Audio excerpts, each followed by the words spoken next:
ഇപ്പോഴൊക്കെ പത്രക്കാരുമായിട്ട് കേരള ഹൗസിൻ്റെ ഇടനാഴിയിലും ചിലപ്പോൾ സെൻട്രൽ കമ്മിറ്റി ഓഫീസിൻ്റെ മുമ്പിലുമൊക്കെ പ്രതികരണങ്ങൾ എന്ന രീതിയിൽ സംസാരിക്കാറുണ്ടെങ്കിലും ഒരു പത്രസമ്മേളനം ആദ്യമായിട്ടാണ് ഇവിടെ ഇപ്പോൾ സംഘടിപ്പിച്ചിട്ടുള്ളത്.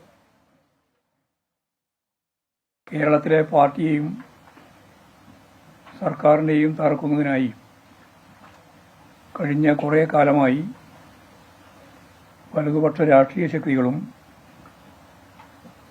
അവർക്ക് അനുകൂലമായി എഴുതിക്കൊണ്ടിരിക്കുന്ന വാർത്താമാധ്യമങ്ങളും പ്രചരിപ്പിക്കുന്ന സംവിധാനങ്ങളും പ്രചരണം നടത്തി വരികയാണ്. അത് ഏറ്റുപിടിച്ച് അവരുടെ വക്കാലത്തുമായി പുറപ്പെട്ടിരിക്കുകയാണ് ഇപ്പോൾ അൻവർ ചെയ്തിട്ടുള്ളത്. അൻവർ വലതുപക്ഷത്തിൻ്റെ കയ്യിലെ കോടാലിയായി മാറിയിരിക്കുന്ന സ്ഥിതിയാണ് കാണാൻ സാധിച്ചത്. അൻവറിൻ്റെ ഈ നിലപാടിനെതിരായി പാർട്ടിയെ സ്നേഹിക്കുന്ന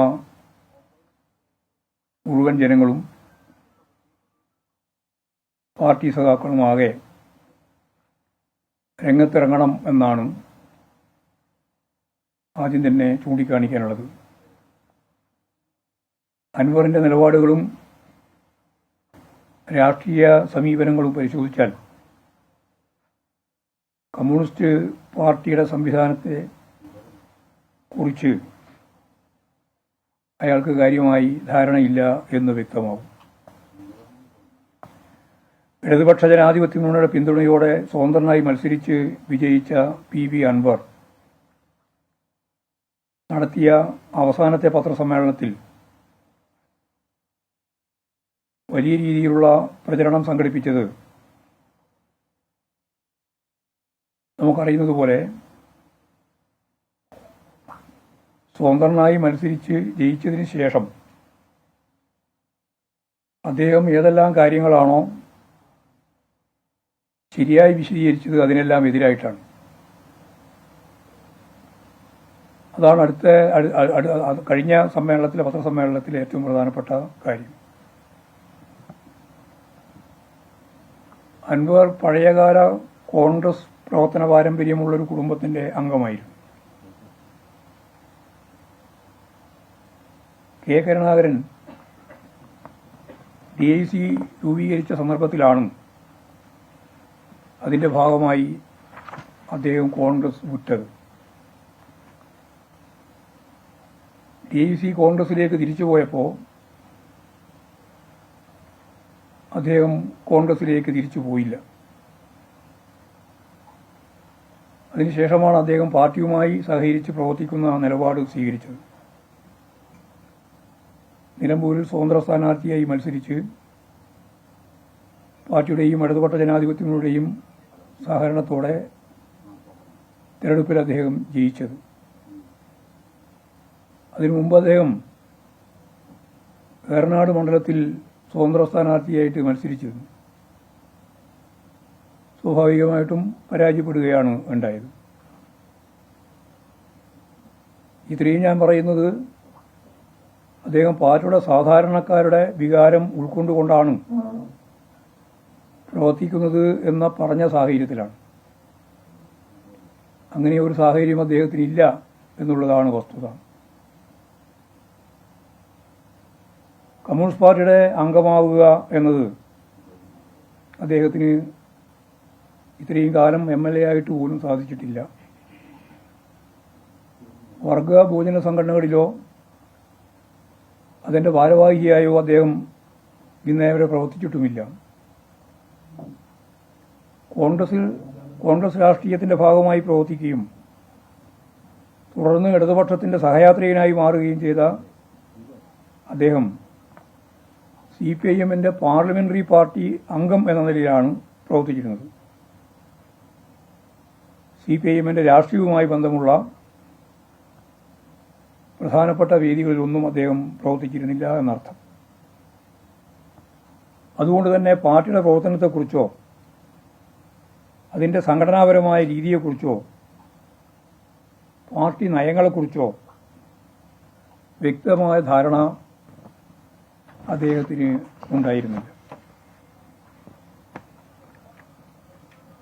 പാർട്ടിയുടെ നയം ആകെ വിശദീകരിക്കാനൊന്നും ഇതുപോലുള്ളൊരു പത്രസമ്മേളനത്തിൽ സാധിക്കുന്നതല്ല.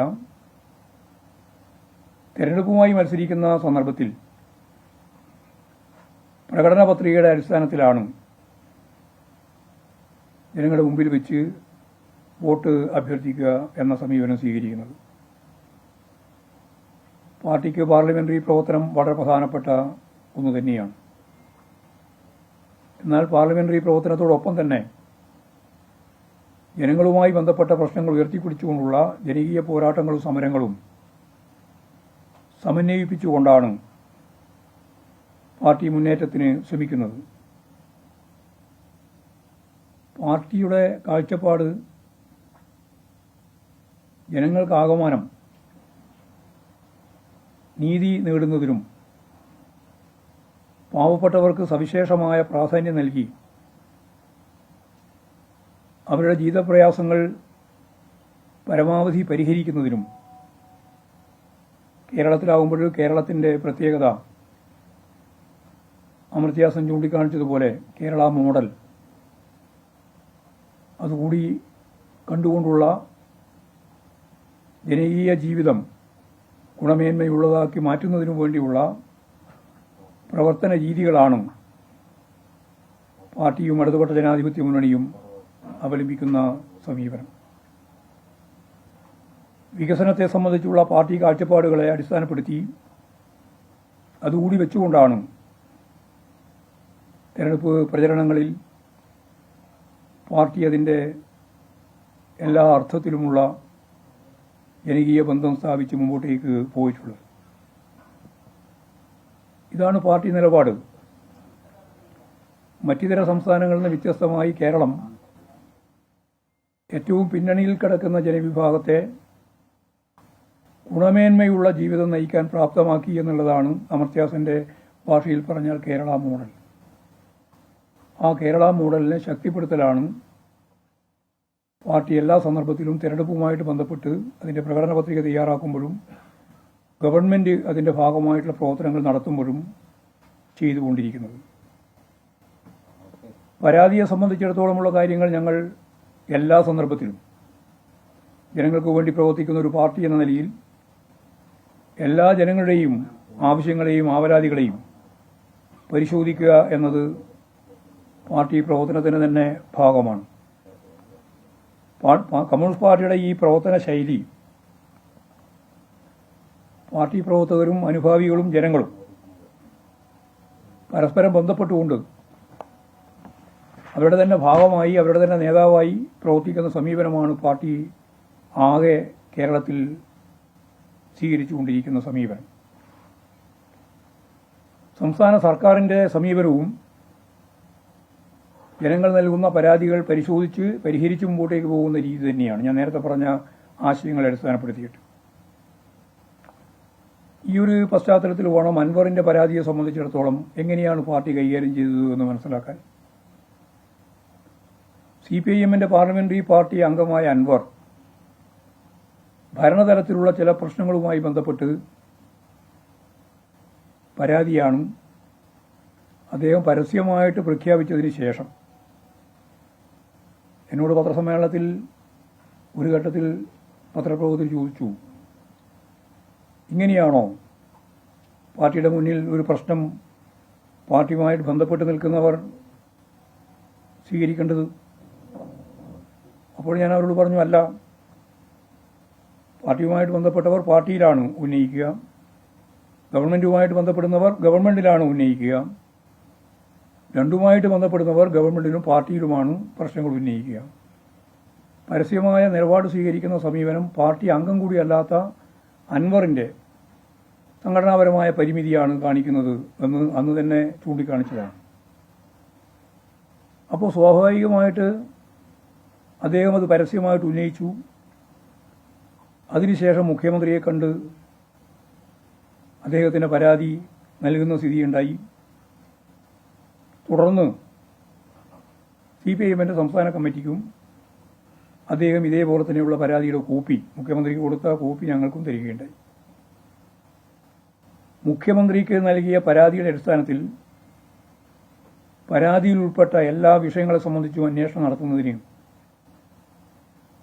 കേരളത്തിലെ ഏറ്റവും ഉയർന്ന പോലീസ് ഉദ്യോഗസ്ഥൻ DGP-യാണ്.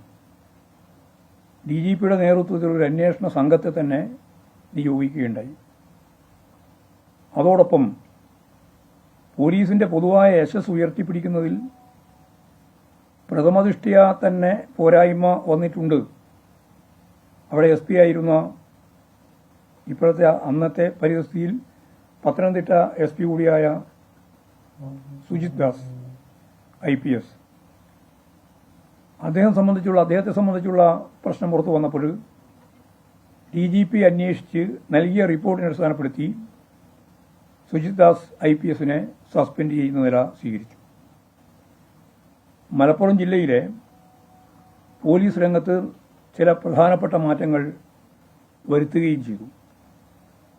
പാർട്ടി സംസ്ഥാന സെക്രട്ടേറിയറ്റ് നേരത്തെ പറഞ്ഞതുപോലെ അദ്ദേഹം നൽകിയിട്ടുള്ള പരാതി പരിശോധിക്കുകയുണ്ടായി. ഭരണവുമായിട്ട് ബന്ധപ്പെട്ട പ്രശ്നങ്ങളാണ് പരാതിയിൽ ഉന്നയിച്ചിരുന്നത് എന്നതിനാൽ സർക്കാരിന്റെ പരിശോധനയ്ക്ക് നൽകിയ ശേഷം ആവശ്യമാണെങ്കിൽ അതിന്റെ തുടർച്ചയിൽ നിലപാട് സെക്രട്ടേറിയറ്റ് സ്വീകരിക്കാം എന്നാണ് കണ്ടത്.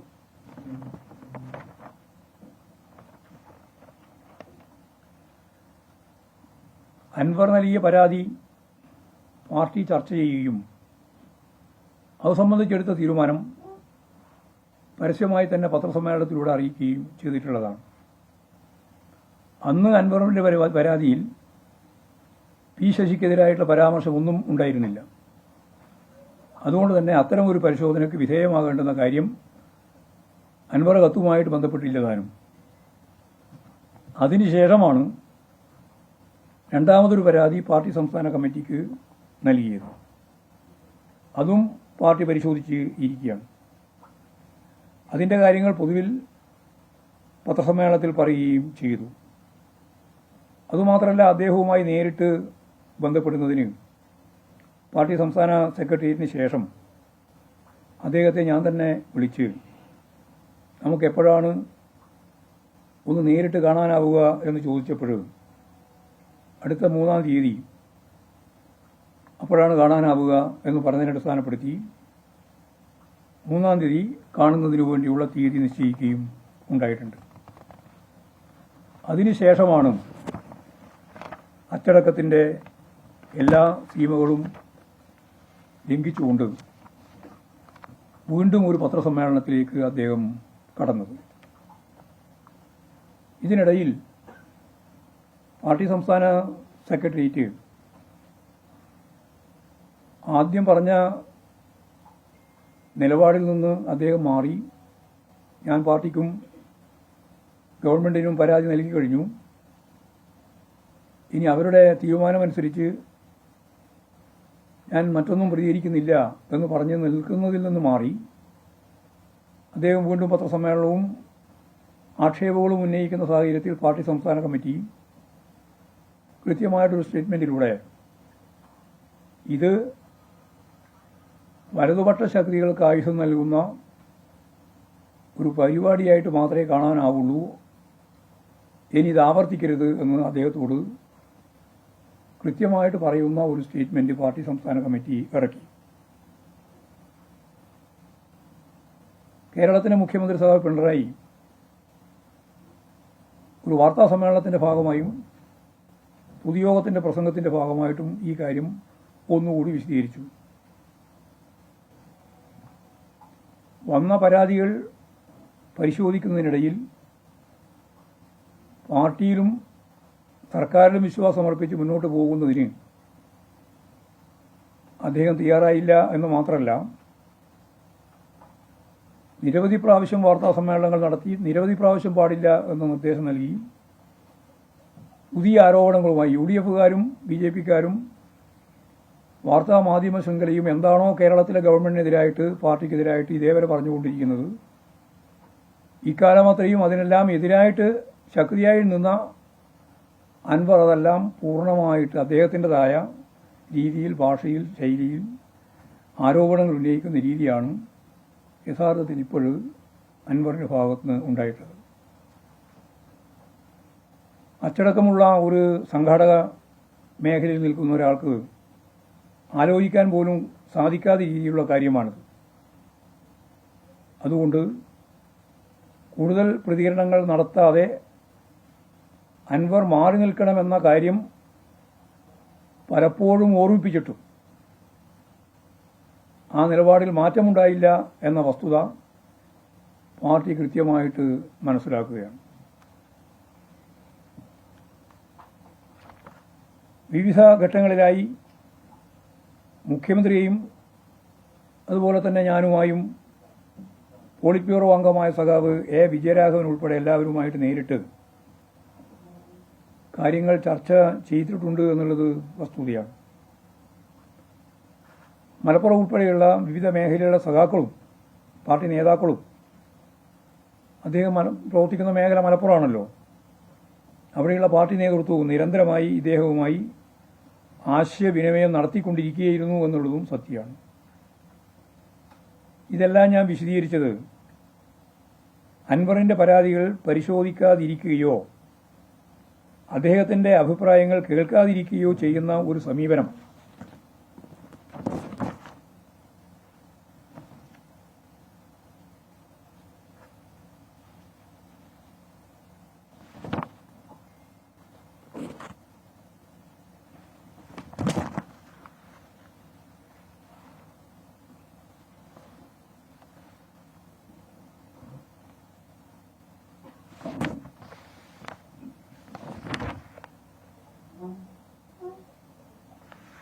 അതായത് ഇതെല്ലാം വിശദീകരിച്ച് അൻവറിന്റെ പദ്ധതികൾ പരിശോധിക്കാതിരിക്കുന്ന നിലപാട് ഞങ്ങൾ സ്വീകരിച്ചിട്ടില്ല. ആ അഭിപ്രായങ്ങൾ കേൾക്കാതിരിക്കുകയോ ചെയ്യുന്ന സമീപനമല്ല പാർട്ടിയും ഗവൺമെന്റും എടുത്തിട്ടുള്ളത് എന്നുള്ളതാണ് അത് സംബന്ധിച്ച് പറയാനുള്ള പ്രധാനപ്പെട്ട ഒരു കാര്യം. ഇക്കാര്യത്തിൽ നല്ല പരിഗണന പാർട്ടി നൽകിയിട്ടുണ്ട്. അൻവർ പാർട്ടിയുമായി ബന്ധപ്പെട്ട് പ്രവർത്തിക്കുന്ന നിലപാടുണ്ടോ ഇല്ലയോ എന്നുള്ളതൊന്നും ഞങ്ങളെ സംബന്ധിച്ച് ഒരു പ്രശ്നമായിരുന്നില്ല. കാരണം അദ്ദേഹം ഉന്നയിച്ച കാര്യങ്ങൾ പരിശോധിച്ച് മുന്നോട്ട് പോവുക എന്ന നയമാണ് ഞങ്ങൾ സ്വീകരിച്ചത്. അദ്ദേഹം ഇനി എന്ത് നിലപാട് സ്വീകരിക്കുന്നു എന്നുള്ളതിനെ അടിസ്ഥാനമാക്കിയല്ല, ഉയർന്നു വന്ന പ്രശ്നങ്ങളെ അടിസ്ഥാനമാക്കി കാര്യങ്ങൾ അന്വേഷിച്ചു പോവുക എന്നുള്ള സമീപനം തന്നെയാണ് പാർട്ടിക്ക് ഉള്ളത്.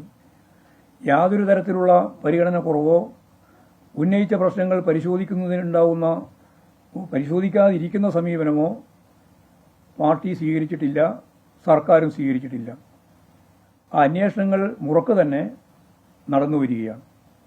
അതിന്റെ അടിസ്ഥാനത്തിൽ ആവശ്യമായ തീരുമാനങ്ങൾ സർക്കാർ തലത്തിൽ എടുക്കുമെന്ന് മുഖ്യമന്ത്രി പ്രസ്താവിക്കുകയും ചെയ്തിട്ടുണ്ട്.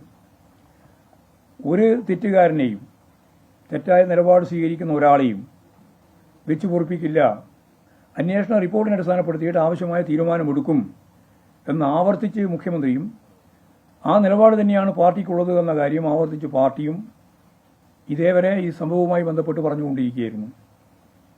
ഒരു പാർട്ടി അംഗം പോലുമല്ലാതെ അൻവറിന് നൽകാവുന്ന എല്ലാ പരിഗണനയും ഉന്നയിച്ച പരാതിയിൽ പരിശോധിക്കുക എന്ന ഉറപ്പും 3 PB അംഗങ്ങൾ നൽകിയിട്ടും അത് വിശ്വാസത്തിലെടുക്കാതെ പത്രസമ്മേളനം നടത്തി പാർട്ടിയെ പ്രതിപക്ഷങ്ങൾ പോലും അധിക്ഷേപിക്കാത്ത തരത്തിലുള്ള പ്രചരണങ്ങൾ നടത്തിയിട്ടുള്ള സമീപനമാണ് അൻവറിന്റെ പത്രസമ്മേളനവുമായിട്ട് ബന്ധപ്പെട്ട് ഉണ്ടായത്.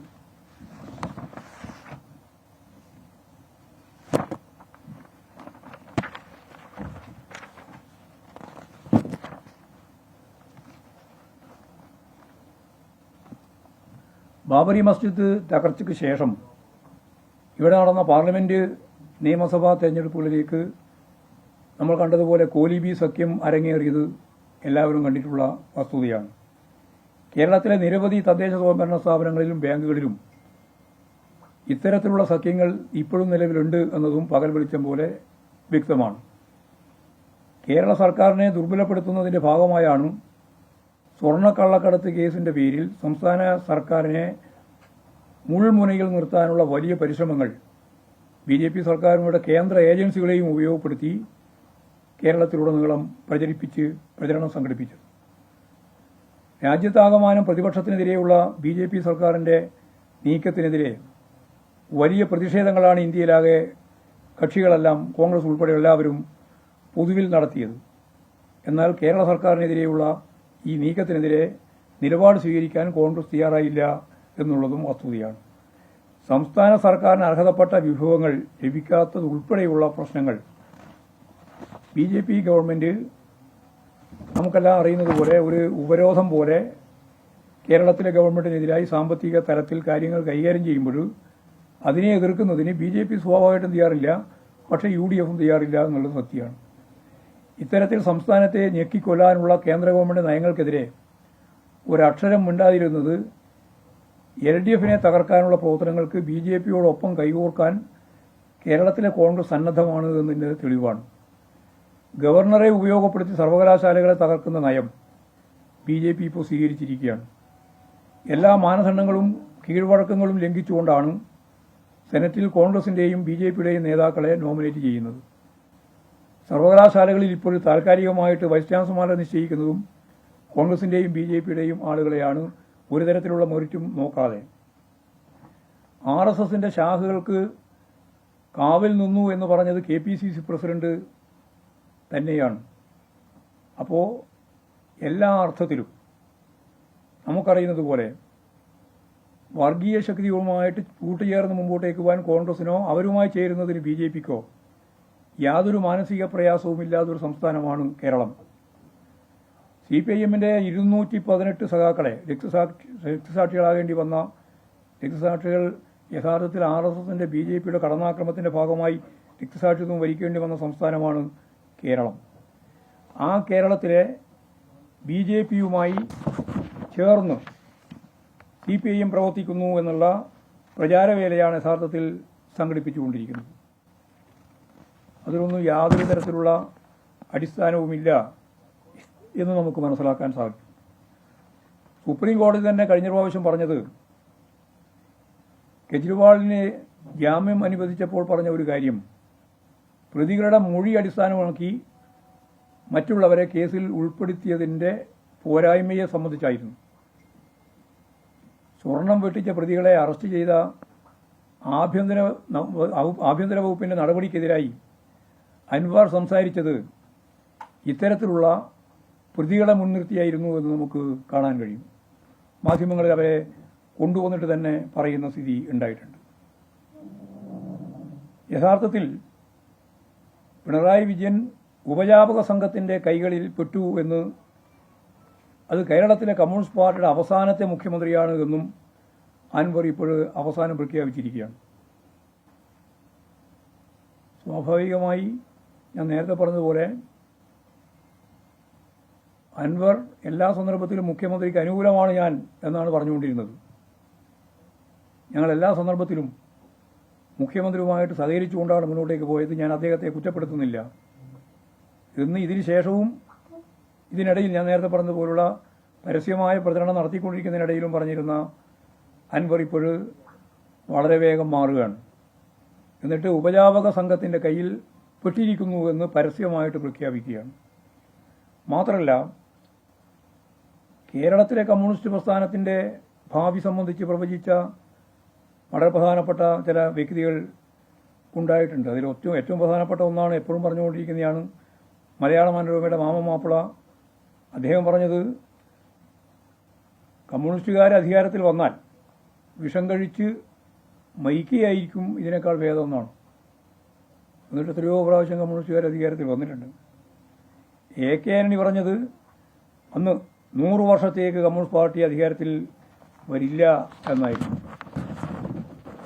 അങ്ങനെ വരില്ല എന്ന് പറഞ്ഞതിന് ശേഷവും ഒരുപാട് പ്രാവശ്യം കമ്മ്യൂണിസ്റ്റുകാർ അധികാരത്തിൽ വന്നിട്ടുണ്ട്. മാത്രമല്ല, സാധാരണയിൽ നിന്ന് വ്യത്യസ്തമായി, സാധാരണയുള്ള കാഴ്ച ഒരു ടേം UDF, ഒരു ടേം LDF, വീണ്ടും LDF, UDF അങ്ങനെയായിരുന്നു. അതിൽ നിന്ന് വ്യത്യസ്തമായി തുടർച്ചയായി കമ്മ്യൂണിസ്റ്റ് പാർട്ടിയുടെ നേതൃത്വത്തിലുള്ള ഗവൺമെന്റ്, LDF ഗവൺമെന്റ് അധികാരത്തിൽ വന്നത് ഈ കഴിഞ്ഞ പ്രാവശ്യം നടന്ന തെരഞ്ഞെടുപ്പിലായിരുന്നു എന്നുള്ളത് നമുക്ക് മനസ്സിലാക്കാൻ സാധിക്കുന്നതാണ്.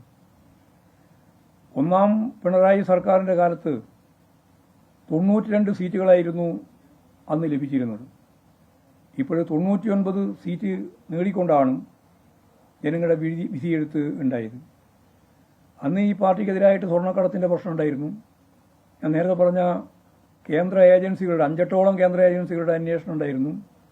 മാധ്യമങ്ങളെ ശൃംഖലയാളാകെ പാർലമെന്റ് തെരഞ്ഞെടുപ്പിന്റെ ഭാഗമായിട്ട് ഞങ്ങൾക്ക് 123 സീറ്റിൽ ഭൂരിപക്ഷമുണ്ട് അസംബ്ലിയിലെന്ന കാഴ്ചപ്പാടോടുകൂടി അടുത്ത മുഖ്യമന്ത്രി ആരാവണം, മുഖ്യമന്ത്രി ഉൾപ്പെടെയുള്ള മന്ത്രിമാരുടെ സ്റ്റാഫ് ആരായിരിക്കണം എന്നുൾപ്പെടെയുള്ള എല്ലാ കാര്യങ്ങളും ചർച്ച ചെയ്തിരുന്ന ഘട്ടമാണ്. അപ്പോഴാണ് ജനങ്ങൾ ഈ പ്രചരണ കോലാഹലങ്ങളെയെല്ലാം അതിജീവിച്ചുകൊണ്ട് 99 സീറ്റ് നൽകി പിണറായി വിജയൻ സർക്കാരിനെ കേരളത്തിന്റെ ചരിത്രത്തിലാദ്യമായി തുടർച്ചയായി ഭരണം ഏൽപ്പിക്കാം എന്ന് തീരുമാനിച്ചത്. ആ ഗവൺമെന്റിനെതിരായി ഒരുപാട് പ്രശ്നങ്ങൾ ഇനി ഇപ്പോഴും അതിന്റെ ഭാഗമായിട്ട് അവർ തീരുമാനിച്ചത് ഒരു വികസന പ്രവർത്തനവും നടത്താൻ ഇനി കേരളത്തിൽ അനുവദിക്കില്ല എന്നതാണ്. UDFന്റെ പ്രഖ്യാപിത നയം അതായിരുന്നു. അവർ സംഘടനാപരമായിട്ട് ചർച്ച ചെയ്ത് തീരുമാനിച്ചതാണ്. രണ്ടാം പിണറായി ഗവൺമെന്റിന് പിന്തുണ നൽകുന്ന ഏതെങ്കിലും സാഹചര്യം വന്നാൽ പിന്നെ മൂന്നാമത്തെ ടേമിനെ സംബന്ധിച്ചല്ലാണ്ട് നിങ്ങൾക്ക് അതിനെപ്പറ്റി ആലോചിക്കേണ്ടതില്ല എന്ന് അവരെ ഭീഷണിപ്പെടുത്തിയിട്ടാണ് ഒരു വികസന പ്രവർത്തനത്തെയും ഞങ്ങൾ അംഗീകരിക്കില്ല എന്ന പരസ്യമായ നിലപാട് കോൺഗ്രസ് എടുത്തിട്ടുള്ളത്. അപ്പോൾ ഇപ്പോഴും വയനാട് സംഭവം, ദുരന്തം, ചൂരൽമലയിലുണ്ടായിട്ടുള്ള ഉരുൾപൊട്ടൽ ഉൾപ്പെടെയുള്ള കാര്യങ്ങൾ, അതിൻ്റെ ഭാഗമായിട്ട് നടന്ന രക്ഷാപ്രവർത്തനങ്ങൾ, അതെല്ലാം വന്നപ്പോൾ അതിനെ എങ്ങനെയാണ് മറക്കേണ്ടത് എന്നുള്ള കാര്യവും കൂടി ചേർത്തുകൊണ്ട് എല്ലാം നെഗറ്റീവാക്കാനുള്ള ശ്രമമാണ് അവിടെ പ്രതിപക്ഷ പാർട്ടികളും അതുപോലെ തന്നെ മാധ്യമ ശൃംഖലകളിൽ മഹാഭൂരിപക്ഷവും ശ്രമിച്ചുകൊണ്ടിരിക്കുന്നത്. അപ്പോൾ വയനാടിൻ്റെ പ്രശ്നത്തിൽ അവർക്ക് ആനുകൂല്യം നൽകാതിരിക്കാനുള്ള ശ്രമമാണ് യഥാർത്ഥത്തിൽ ഉണ്ടായത്. പിന്നെ ഇവിടെ നിരവധിയായ ആരോപണങ്ങൾ അദ്ദേഹം ഉന്നയിച്ചിട്ടുണ്ട്. മുഹമ്മദ് റിയാസിനെതിരായിട്ടുള്ള ആരോപണം അദ്ദേഹം ഉന്നയിച്ചു. മുഹമ്മദ് റിയാസിനെ സംബന്ധിച്ച് അയാളെ വളരെ പ്രകീർത്തിച്ച് ഫേസ്ബുക്ക് അൻവർ ഇട്ടത് ഇതിന് കുറച്ച് മാസങ്ങൾക്ക് മുമ്പാണ്. അപ്പോൾ അവസരവാദപരമായ രീതിയിലാണ് കാര്യങ്ങൾ അവതരിപ്പിച്ചുകൊണ്ടിരിക്കുന്നത്. ഡിവൈഎഫ്ഐയുടെ അഖിലേന്ത്യാ പ്രസിഡന്റ് എന്ന രീതിയിൽ പ്രവർത്തിക്കുന്ന സന്ദർഭത്തിലാണ് അവിടെ മത്സരിക്കുകയും മന്ത്രിയാവുകയും ഒക്കെ ചെയ്യുന്നത്. ആ മുഹമ്മദ് റിയാസിനെതിരായും അദ്ദേഹത്തിൻ്റെ ഭാര്യയ്ക്കെതിരായും പിണറായി കുടുംബമാണെന്ന പേര് പറഞ്ഞുകൊണ്ട് അതിശക്തിയായിട്ട് എതിർക്കുക എന്നുള്ള നിലപാടാണ് സ്വീകരിച്ചിട്ടുള്ളത്. ഇതിൻ്റെ ഭാഗം എന്ന് പറയുന്നത് ഞങ്ങളെ ആരെയും അത്ഭുതപ്പെടുത്തുന്ന ഒരു കാര്യമല്ല. പുതിയ മാധ്യമ പ്രവർത്തകർക്ക് ചിലപ്പോൾ അത്രത്തോളം മനസ്സിലായോ എന്ന് പറയാൻ സാധിക്കില്ല. കേരളത്തിൽ ഭരണത്തിൽ വരുന്ന മുഖ്യമന്ത്രിക്കെതിരായിട്ട് ആർക്കെതിരായിട്ടാണ് ഇത്തരത്തിലുള്ള അപവാദ പ്രചരണങ്ങൾ നടക്കാതിരുന്നത്? EMS മുതൽ. ലോകചരിത്രത്തിലാദ്യമായിട്ട് ഒരു ഗവൺമെന്റ് പാർലമെന്ററി സംവിധാനത്തിന്റെ ഭാഗമായിട്ട് അധികാരത്തിൽ വന്ന സ്ഥലമാണ് കേരളം, കമ്മ്യൂണിസ്റ്റ് പാർട്ടി നേതൃത്വത്തിൽ. ആ EMSനെതിരായിട്ട് പറയാൻ അന്നൊന്നും ഒരു പുലഭ്യവും ബാക്കി വെച്ചിട്ടുണ്ടായിരുന്നില്ല. അന്നത്തെ കമ്മ്യൂണിസ്റ്റ് പാർട്ടിയുടെ സെക്രട്ടറിക്കെതിരായിട്ടും ഇതേപോലെ തന്നെയുള്ള പ്രചരണമാണ് നടത്തിയത്. 67 ഗവൺമെന്റ് വന്നപ്പോഴും 57 ഗവൺമെന്റ് കഴിഞ്ഞ് പിന്നീടാണല്ലോ 67 ഗവൺമെന്റ് വരുന്നത്. 67 ഗവൺമെന്റ് വന്നപ്പോഴും സഖാവ് EMSനെതിരായിട്ട് എത്ര കടുത്ത ആക്രമണമാണ് മാധ്യമങ്ങളും പ്രതിപക്ഷ പാർട്ടികളും ഉൾപ്പെടെ നടത്തിയത്. അന്നത്തെ party general secretary state secretary സഖാവ് CH കണാരനായിരുന്നു. CH കണാരനെ ഇനി എന്തെങ്കിലും പറയാൻ ബാക്കി വെച്ചിട്ടുണ്ടോ? എന്തെല്ലാം അസഭ്യങ്ങളാണ് പറഞ്ഞിട്ടുള്ളത്. അതിനുശേഷം നമുക്കെല്ലാം അറിയുന്നത് പോലെ കേരളത്തിൻ്റെ മുഖ്യമന്ത്രിയായിട്ട് സഖാവ് നായനാർ വന്നു. നായനാർ വന്നപ്പോൾ നായനാർക്കെതിരായിട്ട്, അന്നത്തെ പാർട്ടി സെക്രട്ടറിക്കെതിരായിട്ട്, അന്ന് പിണറായി വിജയൻ സെക്രട്ടറി ആയിരുന്നു, പിണറായിക്കെതിരായിട്ട്, VS വന്നപ്പോൾ VSനെതിരായിട്ട്, അന്നത്തെ പാർട്ടി സെക്രട്ടറിക്കെതിരായിട്ട്, ഇങ്ങനെ ഗവൺമെന്റിന് നേതൃത്വം കൊടുക്കുന്ന പാർട്ടി നേതൃത്വത്തിനും പാർട്ടിക്ക് നേതൃത്വം നൽകുന്ന നേതാക്കൾക്കുമെതിരായി നിരവധിയായ ആരോപണങ്ങളും ആക്ഷേപങ്ങളും ഉന്നയിച്ചുകൊണ്ട് തന്നെയാണ് ബൂർഷ്വാ പാർട്ടികളും അതുപോലെ തന്നെ പ്രസ് മാത്രമല്ല ഇപ്പോഴും മാധ്യമങ്ങളാകെ മുന്നോട്ടേക്ക് വന്നിട്ടുള്ളത്. AKGക്കെതിരായിട്ട് AKGയെ പറ്റി പറഞ്ഞത് AKG രോഗമായി കിടക്കുമ്പോൾ എന്തേ ഗോപാല കരം വന്ന് വിളിച്ചിട്ടും എന്തേ ഗോപാല പോകാതെ എന്നായിരുന്നില്ലേ മുദ്രാവാക്യം. AKGയെക്കാളും വലിയ ജനകീയ നേതാവ് കേരളത്തിൽ ദേശീയ രാഷ്ട്രീയത്തിന്റെ ഭാഗമായിട്ട് വേറെ ആരും ഉണ്ടായിരുന്നില്ല ഇന്നേ വരെ. ആ AKGയാണ് ഇങ്ങനെ പറഞ്ഞിട്ടുള്ളത്. കോടിയേരി ജീവിച്ചിരിക്കുമ്പോഴും കോടിയേരിക്കെതിരായിട്ട് അതിശക്തിയായിട്ടുള്ള വിമർശനങ്ങളും അതിശക്തിയായിട്ടുള്ള കടന്നാക്രമണവുമാണ് കേരളത്തിൽ നടത്തിയത്. ഇപ്പോൾ കോടിയേരി ഉണ്ടായിരുന്നെങ്കിൽ ഇങ്ങനെയൊന്നുമല്ല ഉണ്ടാവുക. എന്നെ സംബന്ധിച്ച് പറഞ്ഞത് ഞാൻ ചങ്ങലക്കെട്ടുകൾക്കിടയിലാണ് എന്നാണ്. അഭിപ്രായ സ്വാതന്ത്ര്യം ലഭിക്കുന്നില്ല എന്നാണ്. കമ്മ്യൂണിസ്റ്റ് പാർട്ടി പ്രവർത്തകരായി, പ്രത്യേകിച്ച് അതിൻ്റെ സംസ്ഥാന സെൻട്രലൊക്കെ പ്രവർത്തിക്കുന്ന സഖാക്കൾക്കെതിരായി ഇങ്ങനെയുള്ള ആരോപണം വരാതിരുന്നാലാണ് അത്ഭുതപ്പെടേണ്ടത്. EMS പറയുന്നത് പോലെ മനോരമ തുടങ്ങിയിട്ടുള്ള മനോരമാദി മാധ്യമങ്ങൾ എനിക്കെതിരായിട്ട് എതിരായിട്ട് പറയുന്നത് വളരെ വ്യക്തമായിട്ട് മനസ്സിലാക്കാം. അനുകൂലമായിട്ട് എന്തെങ്കിലും പറയുന്നുണ്ടെങ്കിൽ അപ്പോഴും ഞാൻ ആലോചിക്കണം എന്തോ ഒരു പിശക് സംഭവിച്ചിട്ടുണ്ട് എന്ന്. അപ്പോൾ എനിക്ക് ഒരു കാര്യം ഇപ്പോൾ ഉറപ്പായിട്ടുണ്ട്, അങ്ങനെയുള്ളൊരു പിശക് സംഭവിച്ചിട്ടില്ല. ശരിയായ ദിശാബോധത്തോടുകൂടി തന്നെ പാർട്ടിയെ മുന്നോട്ടേക്ക് നയിക്കാനുള്ള ശ്രമമാണ് പാർട്ടി നേതൃത്വമാകെ കൂട്ടായിട്ട്, ഒറ്റക്കൊറ്റക്കൊന്നുമല്ല പാർട്ടി നയിക്കുന്നത്, കൂട്ടായിട്ട് തന്നെയാണ്. ഇതിനിടെ പ്രസിദ്ധീകരിച്ച ഒരു നോവലുണ്ട്. ആ നോവല് പുതിയ രീതിയിൽ എഴുതപ്പെട്ട മഹാഭാരതത്തിൻ്റെ കഥകളെ അടിസ്ഥാനപ്പെടുത്തി എഴുതിയ ഒരു നോവലാണ്.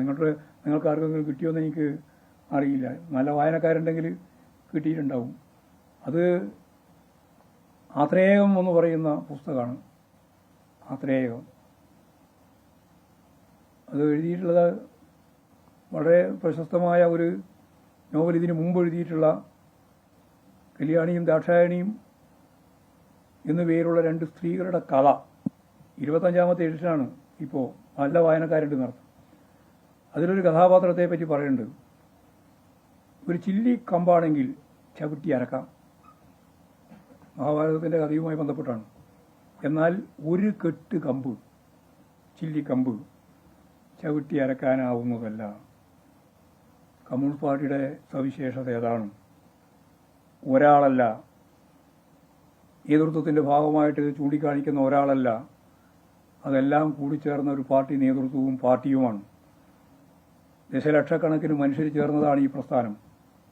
ആ പ്രസ്ഥാനം ഒരു ദിവസം ഇങ്ങോട്ട് രൂപപ്പെട്ടു വന്നതല്ല, വലിയ ത്യാഗപൂർണ്ണ പ്രവർത്തനത്തിൻ്റെ ഭാഗമായിട്ട് ഉയർന്നു വന്നതാണ് പാർട്ടിയും പ്രസ്ഥാനവുമെല്ലാം. അതിനെ തകർക്കുക എന്നത് ലക്ഷ്യം വെച്ചുകൊണ്ട് ആര് എന്ത് പ്രവർത്തനങ്ങൾ നടത്തിയാലും അതിനെ ഒന്നും ജനങ്ങൾ അംഗീകരിക്കില്ല. ജനങ്ങളുടെ സ്വാധീനം ഒരു ദിവസം കൊണ്ട് Communist Party of India Marxist നേടിയെടുത്തതല്ല. വർഗസമരങ്ങളിലൂടെയും പോരാട്ടങ്ങളിലൂടെയും ജനങ്ങൾക്കൊപ്പം നിന്ന് അതിൻ്റെ ഭാഗമായിട്ട് രൂപപ്പെട്ട ഗവൺമെൻറ്റുകളെ ജനങ്ങൾക്ക് അനുകൂലമായിട്ട് ഉപയോഗിച്ച് രൂപപ്പെടുത്തി എടുത്തിട്ടുള്ളതാണ് കേരളത്തിലെ കമ്മ്യൂണിസ്റ്റ് പാർട്ടി. അതിൻ്റെ തന്നെ ഏറ്റവും പ്രധാനപ്പെട്ട ഉൽപ്പന്നമായി നിൽക്കുന്ന ഇടതുപക്ഷ ജനാധിപത്യ മുന്നണി ഗവൺമെൻറ് ഇന്ത്യയിൽ ഒരു ബദൽ സംവിധാനമാണ് കൈകാര്യം ചെയ്യുന്നത്. ആ ഗവൺമെൻറ്റിനെയും അതിൻ്റെ ഭാഗമായിട്ട് നേതൃത്വപരമായ പങ്ക് വഹിച്ച് പ്രവർത്തിക്കുന്ന പാർട്ടിയെയും ഇല്ലായ്മ ചെയ്യുന്നതിന് വേണ്ടി അൻവറെ പോലെ പലരും മുമ്പ് ശ്രമിച്ചിട്ടുണ്ട്, ഇനി ശ്രമിച്ചാലും നടക്കാൻ പോകുന്ന കാര്യമല്ല എന്ന കാര്യം ഞാൻ കൃത്യമായിട്ട് ചൂണ്ടിക്കാണിക്കുകയാണ്.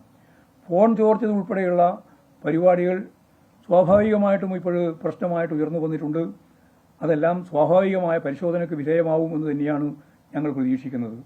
ഈ സംഭവങ്ങളെല്ലാം വ്യക്തമാക്കുന്നത് അൻവർ ഉന്നയിച്ച അവ പരിഹരിക്കുക എന്നുള്ളതിൻ്റെ അപ്പുറത്ത്, ഗവൺമെൻറ്റിനെ ശക്തിപ്പെടുത്തുക എന്നതിൻ്റെ അപ്പുറത്ത് സതുദ്ദേശത്തോടു കൂടിയല്ല, മറിച്ച് വലതുപക്ഷ ശക്തികളും വലതുപക്ഷ മാധ്യമങ്ങളും നടത്തിക്കൊണ്ടിരിക്കുന്ന കടന്നാക്രമങ്ങളുടെ ഭാഗമായിട്ട് തന്നെയാണ് അദ്ദേഹം പൊതുവായ നിലപാടുകൾ സ്വീകരിച്ചുകൊണ്ടിരിക്കുന്നത് എന്നതാണ് സ്ഥിതി.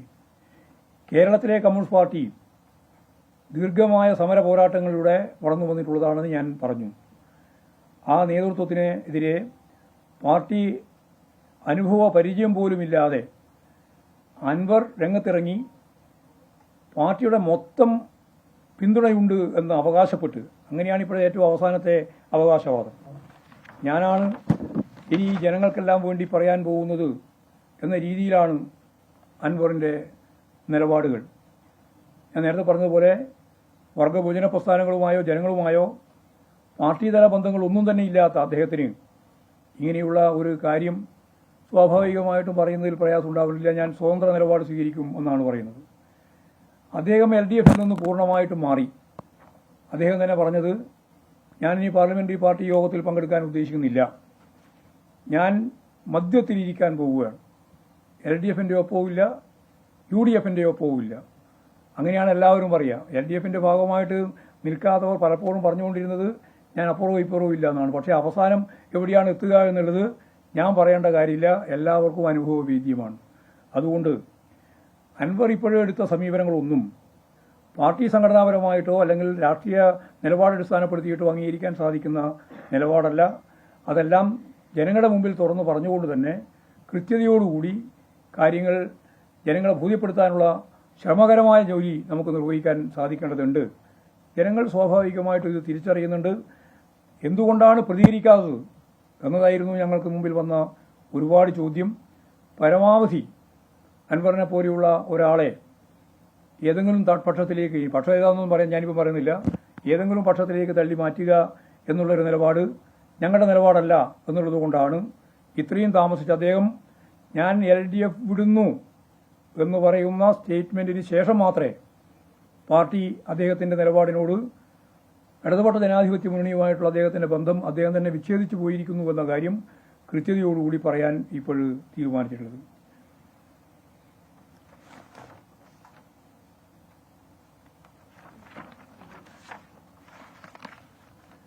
ഒരു പ്രധാനപ്പെട്ട പ്രശ്നം മറുനാടൻ മലയാളിയുമായിട്ട് ബന്ധപ്പെട്ട സാജൻ സ്കറിയയുടെ നവമാധ്യമത്തിലൂടെ വലിയ കടന്നാക്രമണമാണ് കേരളത്തിലെ ജനങ്ങൾക്കെതിരായിട്ട് മലയാളികൾക്കെതിരായിട്ട് നടത്തിക്കൊണ്ട്. ഞാനിത് നിങ്ങളോട് വിശദീകരിക്കേണ്ട കാര്യമില്ല, നിങ്ങൾക്ക് നന്നായിട്ട് അറിയുന്നതാണ്. മറുനാടൻ മലയാളിയായ അദ്ദേഹത്തെ പൂട്ടിക്കണം എന്നാണ് അൻവർ ഇതേവരെ പറഞ്ഞുകൊണ്ടിരുന്നത്. അദ്ദേഹത്തിൻ്റെ ഏറ്റവും പ്രധാനപ്പെട്ട കത്തിൽ പറഞ്ഞ കാര്യവും അത് തന്നെയാണ്.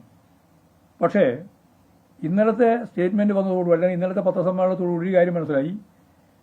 ആരുടെ പ്രചരണ പ്രവർത്തനങ്ങളാണോ ശക്തിയായി എതിർത്ത് പരാജയപ്പെടുത്തണമെന്ന്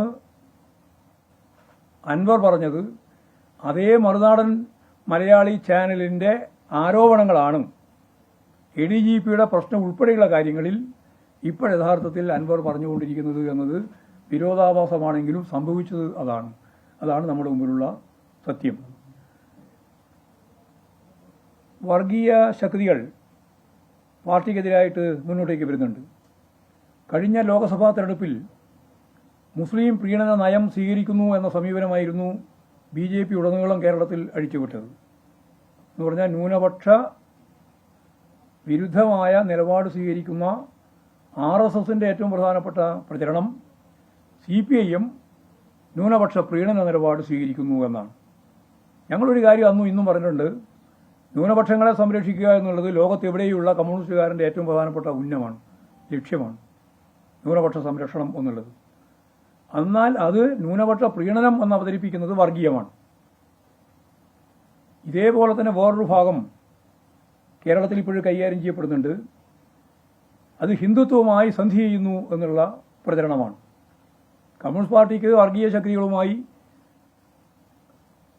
ഒരു രാജ്യം ഒരു ഭാഗത്ത് മുസ്ലിം രാജ്യമാവണമെന്നും മറുഭാഗത്ത് ഹിന്ദു രാജ്യമാവണമെന്നും, ഇവിടെ ഹിന്ദു ഭൂരിപക്ഷമായതുകൊണ്ട് ഹിന്ദു രാഷ്ട്രത്തിനാണ് അവർ മുൻതൂക്കുന്നത്. ഹിന്ദുത്വ അജണ്ട കൈകാര്യം ചെയ്യുന്നത് ഒരു ഭാഗത്ത്, മറിച്ച് ഇസ്ലാമിക രാഷ്ട്രം സ്ഥാപിക്കാൻ വേറൊരു ഭാഗത്ത്. ഈ ഇസ്ലാമിക രാഷ്ട്രം സ്ഥാപിക്കാൻ നടക്കുന്ന ആളുകൾ ഉയർത്തുന്ന ഏറ്റവും പ്രധാനപ്പെട്ട ഒരു മുദ്രാവാക്യം ഇടതുപക്ഷ മുന്നണി ഗവൺമെന്റും CPIMഉം ഹിന്ദുത്വ നിലപാടിനോട് യോജിക്കുന്നു എന്നുള്ളതാണ്. രണ്ടും ശുദ്ധ അസംബന്ധങ്ങളാണ്. ഒന്ന്, ഹിന്ദു വർഗീയവാദികൾ ഉയർത്തുന്ന ന്യൂനപക്ഷ പ്രീണനം എന്നത് അസംബന്ധം. മറ്റൊന്ന്, ന്യൂനപക്ഷങ്ങൾക്കെതിരായി ഹിന്ദുത്വ വിഭാഗവുമായി ചേരുന്നു എന്ന് പറയുന്ന വേറൊരു അസംബന്ധം. ഈ രണ്ട് അസംബന്ധവും ഫലപ്രദമായിട്ട് പ്രതിരോധിക്കപ്പെടേണ്ടുന്ന കാര്യമാണ്. രണ്ടും ഇപ്പോഴത്തെ അവസാന പത്രസമ്മേളനത്തിന്റെ ഭാഗമായിട്ട് അൻവറിന്റെ ഭാഗമായിട്ട് പോകും. അതിൽ ഊന്നൽ കൊടുത്തിട്ടുള്ളത് ഈ പറഞ്ഞതാണ്, ഹിന്ദുത്വ ശക്തികളുമായി ന്യൂനപക്ഷ വിഭാഗങ്ങൾക്കെതിരായിട്ടുള്ള കടന്നാക്രമണത്തിന്റെ രീതിയിൽ വരുന്നു എന്നുള്ളതാണ്. അപ്പോൾ ഇതും ഞാൻ നേരത്തെ പറഞ്ഞതുപോലെ ശക്തിയായിട്ട് എതിർക്കപ്പെടേണ്ടുന്ന കാര്യമാണെന്ന കാര്യത്തിൽ, രണ്ടും എതിർക്കപ്പെടേണ്ടതാണെന്ന കാര്യത്തിൽ ഞങ്ങൾക്ക് യാതൊരു സംശയമില്ല. അൻവറിന്റെ പരാതിയിൽ ശരിയായ നടപടി സ്വീകരിച്ച് മുന്നോട്ടേക്ക് പോകുന്ന ഘട്ടത്തിൽ പാർട്ടിക്കും സർക്കാരിനുമെതിരെ വലതുപക്ഷ മാധ്യമങ്ങൾ നടത്തുന്ന പ്രചരണങ്ങൾ ഏറ്റുപിടിച്ച് മുന്നോട്ട് വന്നത് തെറ്റിതിരുത്തി കൂടെ നിർത്താനുള്ള സമീപനത്തിന്, പാർട്ടി സ്വീകരിച്ച സമീപനത്തിന് അംഗീകാരം നൽകുന്നില്ല എന്നുള്ള കൃത്യമായ മറുപടി തന്നെയാണ്. എന്നാൽ അത് മനസ്സിലാക്കാനോ തെറ്റിതിരുത്തി മുന്നോട്ടേക്ക് പോകാനോ തയ്യാറാവാതെ താൻ സ്വയം ഒരു സ്വതന്ത്രനായി നിയമസഭയിൽ നിൽക്കുന്ന ഒരു നില ഞാൻ പ്രഖ്യാപിക്കുന്നു എന്ന് പറഞ്ഞാൽ അദ്ദേഹം തന്നെ പ്രഖ്യാപിക്കുന്ന ഒരു സാഹചര്യത്തിലാണ് പാർട്ടി ഈ നിലപാട് സ്വീകരിച്ച് മുമ്പോട്ടേക്ക് പോകുന്നത്. പാർലമെന്ററി പാർട്ടി അംഗത്വത്തിനുള്ള സ്ഥാനം സ്വയം വലിച്ചെറിയുന്ന രീതിയാണ് അൻവർ സ്വീകരിച്ചത്. അതും രണ്ടാമത്തെ പ്രധാനപ്പെട്ട കാര്യമാണ്. ഇതോടെ അൻവറിന്റെ പാർട്ടിയുമായുള്ള എല്ലാ ബന്ധങ്ങളും ഇതോടെ അവസാനിക്കുകയാണ്. ഇദ്ദേഹത്തിന്റെ ദുഷ്പ്രചരണങ്ങളെ തുറന്നു കാട്ടുന്നതിനും പ്രതിരോധിക്കാനും പാർട്ടിയെ സ്നേഹിക്കുന്ന എല്ലാവരും രംഗത്തിറങ്ങണമെന്ന് അഭ്യർത്ഥിക്കുന്നു. ഇതാണ് ചൂണ്ടിക്കാണിക്കാനുള്ളത്. ഓരോരാളായിട്ട് പറഞ്ഞു മുഖ്യമന്ത്രി പി ശശിക്ക് ക്ലീൻ ചീറ്റ് നൽകി. അതേസമയം അൻവറിന്റെ കാര്യത്തിൽ ആകട്ടെ അക്കാര്യം പാർട്ടി പരിശോധിക്കുന്നതിന് മുമ്പാണ് ഉണ്ടായത്. അല്ല, പാർട്ടി പരിശോധിക്കേണ്ട കാര്യമില്ലേ, പാർട്ടി പരിശോധിക്കേണ്ടതേ ഉള്ളൂ. അൻവർ എഴുതി കൊടുത്ത പരാതിയെ സംബന്ധിച്ച് ഗവൺമെന്റ് എടുക്കേണ്ടുന്ന കാര്യങ്ങളാണ് ഗവൺമെന്റ് എടുത്തത്. ആ ഗവൺമെന്റ് എടുത്ത കാര്യങ്ങൾ കൃത്യമായിട്ട് എല്ലാവരും അറിയുന്നതാണ്. അന്വേഷിക്കുന്നതിന് ആവശ്യമായ നിലപാട് സ്വീകരിച്ചു. DGPയെ തന്നെ അതിന്റെ ചുമതല ഏൽപ്പിച്ചു. 1 മാസത്തെ കാലാവധി പരിശോധിക്കട്ടെ, അന്വേഷിക്കാം. പിന്നീട് എഴുതുന്നത് ഒരു പ്രശ്നം ശശിയുമായിട്ട് ബന്ധപ്പെട്ടുകൊണ്ടാണ്. അത് സംബന്ധിച്ച് ഞങ്ങൾ പരിശോധിച്ചുകൊണ്ടിരിക്കുന്നു. പരിശോധിച്ച് ആവശ്യമായ നിലപാട് സ്വീകരിക്കും. പാർട്ടി പരിശോധന എന്ന് പറയുന്നത് ഗവൺമെന്റ് പരിശോധന പോലെ പരസ്യപ്പെടുത്തുന്ന പരിശോധനയല്ലല്ലോ. ഞങ്ങൾ പരിശോധിച്ച് ആവശ്യമായ കാര്യങ്ങൾ മനസ്സിലാക്കും.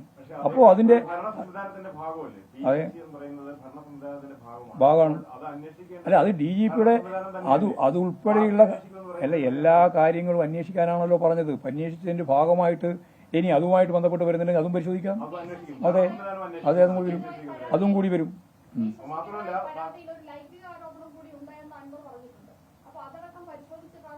ഇല്ല, അങ്ങനെയൊന്നും പറഞ്ഞിട്ടില്ല. ഒരു ലൈംഗിക ആരോപണം പറഞ്ഞിട്ടില്ല. ഒരു ലൈംഗിക ആരോപണവും ഞങ്ങളുടെ മുമ്പിലില്ല.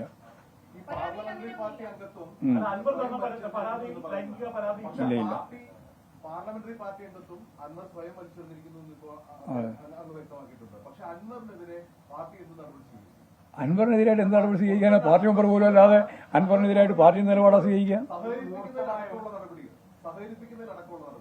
സഹകരിപ്പിക്കുന്നതിനടക്കമുള്ള നടപടിയാണ് ഞാൻ വിസ്തരിച്ച് ആദ്യം മുതൽ അവസാനം വരെയുള്ളത് വിശദീകരിച്ചത്.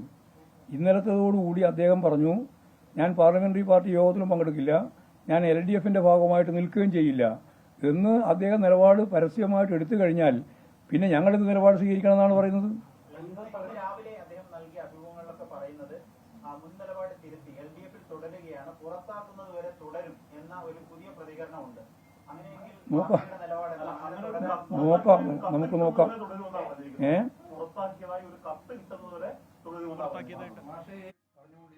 ഇപ്പോൾ ആദ്യം മുതൽ പറഞ്ഞുകൊണ്ടിരിക്കുന്നതിൽ നിന്ന് ഒരുപാട് രീതിയിൽ മാറിക്കൊണ്ടിരിക്കുകയാണ്. ആ മാറ്റത്തിന്റെ സ്ഥിതി എന്താണ് എന്നുള്ളതൊന്നും, മനോനില എന്താണ് എന്നൊന്നും എനിക്കിപ്പോൾ പറയാൻ സാധിക്കില്ല.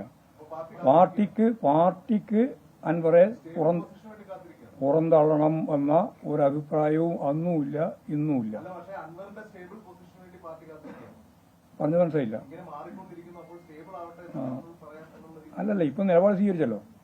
ഇനി എന്ത് എന്നുള്ളത് അൻവറാണ് ശരിയായ രീതിയിൽ കൈകാര്യം ചെയ്യേണ്ടത്. നേരത്തെ പല വിഷയങ്ങളിലും അദ്ദേഹം പല കാര്യങ്ങളും ഉന്നയിച്ചു. രാഹുൽ ഗാന്ധിക്കെതിരെ ആരോപണം ഉന്നയിച്ചു. അങ്ങനെയൊക്കെ നിയമസഭയിൽ രാഹുൽ ഗാന്ധി CPM ശക്തമായി പിന്തുണയ്ക്കുകയായിരുന്നു. ഇപ്പോൾ നിങ്ങൾക്ക് അത് വലിയ തിരിച്ചടിയായി മാറി എന്നാണ് ഇപ്പോൾ കോൺഗ്രസിലേക്ക് UDFിലേക്ക് എടുക്കുന്നതിന് സുധാകരൻ പറഞ്ഞ തടസ്സം അദ്ദേഹം ഇന്നലത്തെ പത്രസമ്മേളനത്തിൽ പരിഹരിച്ചു. ശ്രദ്ധിച്ചില്ലേ ഇന്നലെ? എന്തായിരുന്നു സുധാകരൻ പറഞ്ഞത്? അല്ല, ഞങ്ങളിപ്പോൾ ഓരോന്നോരോന്നായിട്ട് അംഗീകരിക്കുകയും ഓരോന്നോരോന്നായിട്ട് എതിർക്കുകയും ചെയ്യേണ്ടതല്ലോ. പൊതുവായിട്ടല്ലേ ഞങ്ങൾ നിലപാട് സ്വീകരിക്കുക. രാജീവ് ഗാന്ധിയുടെ, അതായത് രാഹുലിന്റെ പിതാവിന്റെ കാര്യമാണ്. അദ്ദേഹം ഇന്നലെ പറഞ്ഞല്ലോ, കരുണാകരനും നേതാക്കന്മാരെല്ലാം നിൽക്കുന്നു വണ്ടിയായിട്ട്. എന്നിട്ട് രാജീവ് ഗാന്ധി എന്റെ ബാപ്പയുടെ കാറിലാണ് പോയത് എന്ന് ഇന്നലത്തെ വാർത്താ സമ്മേളനത്തിൽ പറഞ്ഞത് ഓർക്കുന്നുണ്ടല്ലോ. ഞാൻ പറഞ്ഞു തീർക്കട്ടെ. അങ്ങനെ പറഞ്ഞല്ലോ. മാത്രമല്ല, രാഹുൽ ഗാന്ധിയെ പറ്റി ഞാൻ പറഞ്ഞത് അന്നത്തെ ഒരു സാഹചര്യത്തെ അടിസ്ഥാനപ്പെടുത്തിയിട്ട് വിശദീകരിച്ചത് മാത്രമാണ്. എനിക്ക് ആ കുടുംബവുമായിട്ട്, നെഹ്റു കുടുംബം ഉൾപ്പെടെയുള്ള കുടുംബവുമായിട്ട് യാതൊരു തരത്തിലുള്ള പ്രശ്നവുമില്ല എന്ന് സുധാകരൻ പറഞ്ഞതിന്റെ ഭാഗമായിട്ടുള്ള തടസ്സം നീക്കുന്ന നിലപാട് ഇന്നലെ സ്വീകരിച്ചിട്ടുണ്ട് എന്ന് ഞാൻ പറഞ്ഞു വെച്ചു എന്നുള്ള പറഞ്ഞു ആളുകളെ താങ്കൾ പറഞ്ഞു കോൺഗ്രസിൽ നിന്നാണ് അദ്ദേഹം വന്നതെന്ന്. മാത്രമല്ല കമ്മ്യൂണിസ്റ്റ് പാർട്ടിയുമായോ വർഗ ബഹുജന സംഘടനകളുമായോ ഒരു ബന്ധമില്ല. ഇല്ല. ഇത് യഥാർത്ഥത്തിൽ മലപ്പുറം ജില്ലയിൽ CPM പയക്കുന്ന രാഷ്ട്രീയ നിലപാട് ഒരു തിരിച്ചടിയായി മാറുകയാണ് എന്നുള്ളതിന് തെളിവല്ലേ? ഒറ്റ കാര്യം, ജലീൽ ഭാഗികമായി ഇദ്ദേഹത്തെ പിന്തുണച്ചു. അപ്പൊ മലപ്പുറം ജില്ലയിൽ CPM വളർത്തിക്കൊണ്ടുവന്ന നേതാക്കൾ ആരെങ്കിലും കമ്മ്യൂണിസ്റ്റ് പാർട്ടിയുമായോ വർഗ ബഹുജന സംഘടനകളുമായോ ബന്ധപ്പെട്ടവരല്ല. ഞങ്ങള് ജനങ്ങളുടെ ഭാഗത്തു നിന്ന് പ്രവർത്തിക്കുന്നു എന്ന് ഞാൻ നേരത്തെ പറഞ്ഞില്ലേ. അതിലിപ്പോൾ CPIM-ന്റെ അംഗമായിരിക്കണം എന്നൊന്നും ഞങ്ങൾ നിർബന്ധിക്കുന്നില്ല. ജലീൽ ഇപ്പോഴും പാർട്ടി മെമ്പറല്ല. കേക്ക് ജലീൽ ഇപ്പോഴും പാർട്ടി മെമ്പറല്ല. അൻവറും പാർട്ടി മെമ്പറല്ല. പാർട്ടി മെമ്പറല്ലാതെ ഒരുപാട് ആളുകൾ സാംസ്കാരിക രംഗത്തും അതുപോലെ തന്നെ വിദ്യാഭ്യാസ മേഖലയിലും മറ്റ് വിവിധ പാർട്ടികളിൽ നിന്നൊക്കെ വന്നവരെയൊക്കെ ഉൾപ്പെടുത്തിക്കൊണ്ടാണ് ഇടതുപക്ഷ ശക്തിയായ രീതിയിൽ മുന്നേറിക്കൊണ്ടിരിക്കുന്നത്. അതിന് മലപ്പുറത്തും ഇതുപോലുള്ള നിരവധി ആളുകളെ ജനാധിപത്യപരമായ രീതിയിൽ പ്രവർത്തിച്ച് മുമ്പോട്ടേക്ക് വരുന്ന ആളുകളെ മാർക്സിസ്റ്റ് ലെനിനിസ്റ്റ് അടിസ്ഥാനപ്പെടുത്തിയൊന്നുമല്ല, ജനാധിപത്യപരമായ രീതിയിൽ പ്രവർത്തിച്ച് മുമ്പോട്ടേക്ക് വരുന്ന ആളുകളെ ഞങ്ങൾ സ്വീകരിച്ചിട്ടുണ്ട്. അവർ മുമ്പോട്ടേക്ക് വന്നിട്ടുമുണ്ട്. അതിന്റെ ഭാഗമായിട്ടാണ് ഇവരൊക്കെ വന്നിട്ടുള്ളത്. ജലീൽ മാത്രമല്ല, നിരവധി ആളുകൾ വേറെയുണ്ട്. ഞാനിപ്പോൾ ഓരോരാളെയും പറയേണ്ട കാര്യമില്ല, ഞങ്ങൾക്കെല്ലാം അറിയുന്നതാണ്. ഓരോരാൾ പറഞ്ഞാലല്ലേ ആര് ആ ഭാഗം മതിയാക്കി. ഇനി നിങ്ങൾ പറഞ്ഞു. മുഖ്യമന്ത്രിക്ക് പിണറായിക്കെതിരെ വ്യക്തിപരമായിട്ട് ആരോപണമാണ് അൻവർ ഉന്നയിച്ചിരിക്കുന്നത്. ഇപ്പോഴും സ്വാഭാവികമായിട്ടും പാർട്ടി എന്ന നിലക്ക് പോളിറ്റ് ബ്യൂറോ അംഗം എന്ന നിലക്കാണ് പിണറായി വിജയൻ കേരളത്തെ അറിയുന്നത്. അദ്ദേഹത്തിന് ഇത്ര ആരോപണം ഉന്നയിച്ചിട്ടും ശക്തമായ ഒരു പ്രതികരണം, അല്ലെ അദ്ദേഹത്തിന് പാർട്ടിയായിട്ട് ബന്ധമില്ലെന്നും, അല്ലെ അദ്ദേഹത്തെ പാർട്ടിയിലുള്ള എല്ലാ സ്ഥാനങ്ങളിലും ബന്ധങ്ങൾ നീക്കുമെന്നുകൊണ്ടാണ് പറയുന്നത്. അദ്ദേഹത്തിന് പാർട്ടിയുമായിട്ട് ഒരു ബന്ധവുമില്ല. പാർട്ടി എന്ന രീതിയിലുള്ള ഒരു ബന്ധമില്ല. ഒന്നുകിൽ അദ്ദേഹം പാർട്ടി മെമ്പറാണ്, അല്ലെങ്കിൽ ഏതെങ്കിലും ബഹുജന സംഘടനയായിട്ട് ബന്ധപ്പെട്ട എന്തെങ്കിലും പ്രവർത്തനത്തിൽ അദ്ദേഹം ഉണ്ടാവണം. അതിൽ കേൾക്ക് അത് പുറത്താക്കാം. നിങ്ങൾ പറഞ്ഞ പോലെ അതിനിപ്പോ വരാൻ പോകുന്നല്ലേ ഉള്ളൂ. പാർലമെന്റ് പാർട്ടി യോഗം ചേരുമല്ലേ.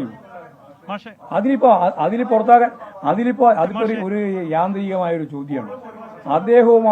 അദ്ദേഹവുമായിട്ടുള്ള എല്ലാ ബന്ധവും വിച്ഛേദിക്കുന്നു. മുഖ്യമന്ത്രിക്കെതിരായിട്ട് പാർട്ടിക്കെതിരായിട്ട് തെറ്റായ പ്രചാരവേല, ഞാൻ നേരത്തെ പറഞ്ഞതുപോലെ ബൂർഷ്വാ മാധ്യമങ്ങൾക്ക് അനുകൂലമായിട്ടും ബൂർഷ്വാ പാർട്ടികൾക്ക് അനുകൂലമായിട്ടും നിൽക്കുന്ന ഒരു നിലപാട് അതിന്റെ ചട്ടുകമായി പ്രവർത്തിക്കുന്നു എന്ന ആദ്യത്തെ സെന്റൻസാണ് ഞാൻ വിശദീകരിച്ചത്. എന്നിട്ടും പിന്നെ എന്താണ് അത്ര ശക്തിയാവാതെ ഇപ്പം പറഞ്ഞപ്പോൾ ഞാൻ ശക്തിയാക്കി. നേരത്തെ അത്ര ശക്തി ഉപയോഗിച്ചിട്ടില്ല. ഈ ശക്തിയിൽ പറഞ്ഞാൽ പോരെ? പൂർണ്ണമായും അത് പറഞ്ഞു തീർക്കട്ടെ. പൂർണ്ണമായും ഈ പറയുന്ന അൻവറുമായിട്ടുള്ള ഞങ്ങളുടെ ബന്ധം അദ്ദേഹത്തിന്റെ തന്നെ നിലപാടിനെ തുടർന്ന് ഞങ്ങൾ ഉപേക്ഷിച്ചിരിക്കുന്നു എന്ന് കൃത്യമായിട്ട് പറഞ്ഞിരിക്കുകയാണ്. ഇനി അതിന്റെ മേലെ വെറുതെ ആവശ്യമില്ലാതെ കുളത്തി വിരിക്കേണ്ട കാര്യമില്ല. മാഷെ, അൻവറിന്റെ ആരോപണങ്ങൾക്ക് പിന്നിൽ ഒരു രാഷ്ട്രീയ ഗൂഢാലോചന സംശയിക്കുന്നുണ്ടോ? ഇവിടെ പറയുന്നുണ്ട്.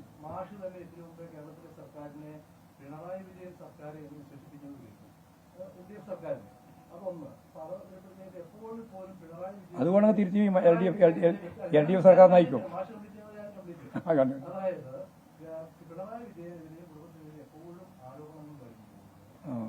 പാർട്ടി തടുക്കാനിറങ്ങുക, പാർട്ടിയെ അല്ലെങ്കിൽ സർക്കാരിനെ ആക്രമിക്കുന്നു എന്ന് പറയുക. അപ്പോൾ ഈ പിണറായി വിജയൻ എന്ന് പറയുന്നതാണോ കേരളത്തിലെ പാർട്ടി? അദ്ദേഹമാണോ കേരളത്തിലെ അവസാനം? പിണറായി വിജയൻ എന്ന് പറയുന്നത് പാർട്ടിയല്ല. പിണറായി വിജയൻ പാർട്ടിയുടെ ഉന്നതനായ നേതാവാണ്, പോളിറ്റ് ബ്യൂറോ അംഗമാണ്, ഇപ്പോഴും മുഖ്യമന്ത്രിയാണ്, ഏറ്റവും പ്രധാനപ്പെട്ട സീനിയറായ പാർട്ടി നേതാവാണ്. അദ്ദേഹത്തിനെതിരായിട്ട് ഇവിടെ നിരന്തരമായി പറഞ്ഞുകൊണ്ടിരിക്കുന്നത് രാഷ്ട്രീയമാണ്. ഒരു കേസും പിണറായി വിജയനെതിരായിട്ടില്ല. കേരളത്തിലെ മുഖ്യമന്ത്രി മറ്റേതെങ്കിലും മുഖ്യമന്ത്രിയെ പറ്റി നേരത്തെ പറഞ്ഞല്ലോ, നേരത്തെ ഞാൻ പറഞ്ഞില്ലേ, രാഹുൽ ഗാന്ധി പറഞ്ഞ പ്രസംഗത്തിന്റെ ഭാഗമായിട്ട് പറഞ്ഞില്ലേ, അന്ന് പറഞ്ഞത് അസംബന്ധമാണെന്ന് പറയാൻ കാരണം എന്താ?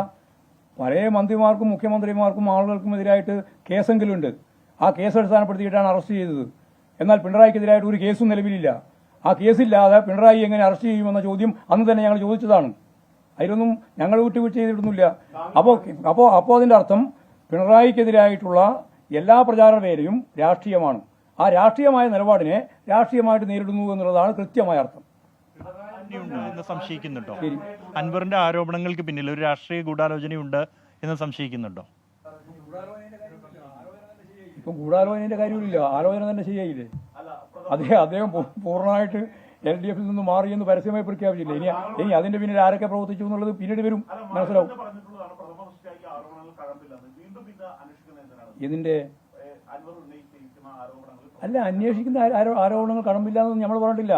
അത് അന്വേഷിക്കുന്നു എന്നുള്ളത് തന്നെയാണ് അന്നും പറഞ്ഞത് ഇന്നും പറഞ്ഞത്. ഇനി അന്വേഷിച്ച് പൂർത്തിയാകട്ടെ. ഒരു മാസം ഉണ്ടല്ലോ ആ അന്വേഷണത്തിന് പൂർത്തിയാക്കാൻ. പിണറായി വിജയൻ അല്ല പാർട്ടി എന്നാണ്. പക്ഷേ നേരത്തെ ടി ശശിയെ കുറിച്ച് ചോദിച്ചപ്പോൾ അദ്ദേഹം പറഞ്ഞത് ടി ശശി മാതൃകാപരമായിട്ടാണ് പെരുമാറുന്നത് എന്നതാണ്, പ്രവർത്തിക്കുന്നത്. അദ്ദേഹത്തിന്റെ താങ്കളിപ്പോ പറയുന്നു പി ശശിക്കെതിരെയുള്ള പരാതിയും അന്വേഷിക്കുന്നുണ്ട്. അല്ല, അന്വേഷണം തീരുന്നതിന് മുമ്പ് മുഖ്യമന്ത്രി അദ്ദേഹത്തിന് സർട്ടിഫിക്കറ്റ് കൊടുത്തു കഴിഞ്ഞു. അപ്പോ അതെങ്ങനെയാണ് പാർട്ടി അന്വേഷിക്കുന്നത്? അല്ല, നിങ്ങൾ അതിൽ മനസ്സിലാക്കേണ്ടത് യഥാർത്ഥത്തിൽ മുഖ്യമന്ത്രിയുടെ പൊളിറ്റിക്കൽ സെക്രട്ടറിയാണ് ശശി. ആ ശശിയുമായിട്ട് ബന്ധപ്പെട്ട ഏറ്റവും കാര്യം കൃത്യമായിട്ട് മനസ്സിലാക്കുന്നത് അദ്ദേഹത്തിനാണല്ലോ. അദ്ദേഹം ആ നിലപാട് സ്വീകരിച്ചു.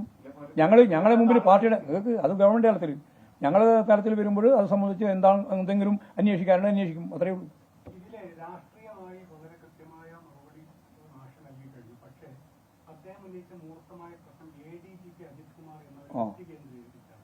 അതേക്കുറിച്ച് മുഖ്യമന്ത്രിയും പാർട്ടിയും ഒക്കെ ഇപ്പോഴും സംരക്ഷിച്ചു നിൽക്കുന്നുള്ള ഞങ്ങൾക്ക് ADGPയെ സംരക്ഷിക്കേണ്ട ഒരു ഉത്തരവാദിത്വവുമില്ല, പാർട്ടിക്ക് ഒട്ടുമില്ല, ഗവൺമെന്റിനുമില്ല.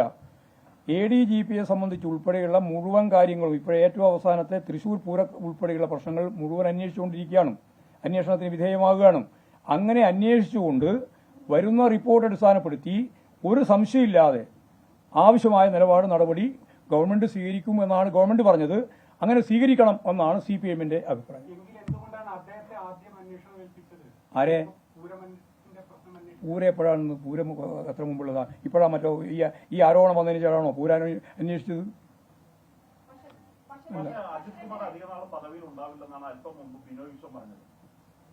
അദ്ദേഹത്തിന്റെ അഭിപ്രായം രണ്ട് വർഷത്തേക്ക് അതന്നെ. രണ്ട് അഭിപ്രായമാണ്. എന്താ രണ്ട് പാർട്ടിയല്ലേ? CPIക്ക് CPIയുടെ അഭിപ്രായമുണ്ട്, ഞങ്ങൾക്ക് ഞങ്ങളുടെ അഭിപ്രായമുണ്ട്.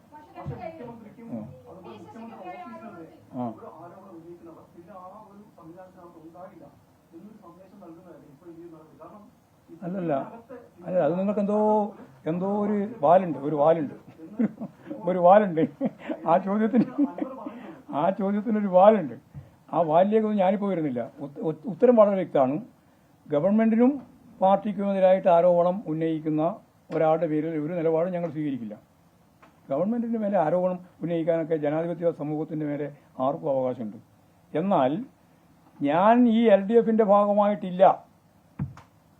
പിണറായി വിജയൻ എന്ന് പറഞ്ഞാൽ കരിഞ്ഞുപോയ സൂര്യനാണ് എന്നും പിന്നെ ഇത് അവസാനത്തെ മുഖ്യമന്ത്രിയാണ് എന്നും ഉൾപ്പെടെയുള്ള കാര്യങ്ങൾ പറയാൻ അയാൾക്ക് അവകാശമൊക്കെ ഉണ്ട്. പക്ഷേ അദ്ദേഹത്തിന് LDFന്റെ ഭാഗമായി LDF സ്വതന്ത്രൻ എന്ന MLA എന്ന രീതിയിൽ അദ്ദേഹത്തിന് അത് പറയാൻ അവകാശമുള്ളതല്ല. അതുകൊണ്ട് അദ്ദേഹം എടുത്തുകൊണ്ടിരിക്കുന്ന നിലപാടിനെ തുടർന്ന് അദ്ദേഹവുമായിട്ടുള്ള എല്ലാ ബന്ധവും CPMന് ഇടതുപക്ഷ ജനാധിപത്യ മുന്നണിക്ക് ഉപേക്ഷിക്കേണ്ടി വരുമെന്ന് മാത്രമേ പറഞ്ഞു വെച്ചിട്ടുള്ളൂ. ആര്? അത് അതിന് അൻവറൊന്നും വേണ്ട. CPMനോട് ഞങ്ങളെ പറ്റിയുള്ള ഏറ്റവും വലിയ വിമർശനം ഇപ്പോഴും വിമർശനം അനുവദിക്കുന്നില്ല. അൻവർ പറഞ്ഞതാണ്, ഞാനിതൊന്നും പറയേണ്ടത് ചോദിച്ചാൽ അൻവർ പറഞ്ഞത് വിമർശനം അനുവദിക്കുന്നില്ല. നേരത്തെ നിങ്ങളെല്ലാം പറഞ്ഞു തന്ന CPMന്റെ ബ്രാഞ്ച് സമ്മേളനങ്ങളിൽ CPMന്റെ ജില്ലാ കമ്മിറ്റിയിൽ 18ാം ലോക്സഭാ തെരഞ്ഞെടുപ്പുമായിട്ട് ബന്ധപ്പെട്ട് മുഖ്യമന്ത്രിക്കെതിരായി പാർട്ടിക്കെതിരായി വലിയ വിമർശനമാണ് നടന്നുകൊണ്ടിരിക്കുന്നത് എന്നാണ്. ഞങ്ങൾ അതും സ്വാഗതം ചെയ്തിട്ടുണ്ട്. ഞങ്ങളുടെ പാർട്ടിക്കകത്ത് നല്ല വിമർശനം വേണം. വിമർശനത്തെ നല്ലതുപോലെ സ്വാഗതം ചെയ്യുന്നവരാണ് ഞങ്ങൾ. സ്വയം വിമർശനം ഇല്ലാതിരുന്നാൽ പിന്നെ ഈ പാർട്ടിയില്ല. അതുകൊണ്ട് അന്നും വിമർശനം ഉണ്ടായിട്ടുണ്ട്, ഇന്നും വിമർശനം ഉണ്ടായിട്ടുണ്ട്, ഇനിയും വിമർശനത്തിലൂടെ തന്നെ ഞങ്ങൾ മുന്നോട്ടേക്ക് പോകാനാണ് ഉദ്ദേശിക്കുന്നത്. അൻവർ പറയുന്നത് പോലെ വിമർശിക്കാൻ ഭയപ്പെട്ട് നിൽക്കുന്ന ഒരു പാർട്ടിയാണിത് എന്ന് നിങ്ങൾക്ക് പോലും ധാരണയുണ്ടാവില്ല എന്നാണ് എനിക്കത് സംബന്ധിച്ച് പറയാനുള്ളത്. എല്ലാവർക്കും എതിരായിട്ട് വിമർശനം ഉണ്ടാകുന്നു. അതിനെന്ത് നിങ്ങൾക്ക് അത്ഭുതം? ഞാൻ പറഞ്ഞില്ല, എന്നെ പറ്റി വിമർശനമുണ്ട്, മുഖ്യമന്ത്രിക്കെതിരായിട്ട് വിമർശനമുണ്ട്. അങ്ങനെ വിമർശിച്ചുകൊണ്ട് മാത്രമേ പാർട്ടി ശക്തിയായിട്ട് മുന്നോട്ടേക്ക് പോകുള്ളൂ. പോരെ? വിമർശനം ഉണ്ടാവാൻ പാടില്ല എന്ന് ആരെങ്കിലും പറഞ്ഞിട്ടുണ്ടോ? വിമർശനമൊക്കെ ഉണ്ട്. എല്ലാവർക്കും നല്ല ധൈര്യമുണ്ട്. പാർട്ടിയുടെ ലക്ഷക്കണക്കിന് പാർട്ടി മെമ്പർമാർക്ക് മുഖ്യമന്ത്രിയുടെയും പാർട്ടി സെക്രട്ടറിയുടെയും അഖിലേന്ത്യാ സെക്രട്ടറി ഉണ്ടായിരുന്നപ്പോൾ അഖിലേന്ത്യാ സെക്രട്ടറിയുടെയും മുഖത്ത് നോക്കി വിമർശിക്കാനുള്ള ശേഷിയും കഴിവുമുള്ള പാർട്ടിയാണ് CPIM. അത്രയും മതിയല്ലോ. മറുപടി ഇങ്ങനെ കിട്ടിക്കഴിഞ്ഞാൽ പിന്നെ വേറെ ഒന്നും പറയണ്ട. ഇനി മുഖത്ത് നോക്കാണ്ട് മുഖത്ത് നോക്കിയിട്ടും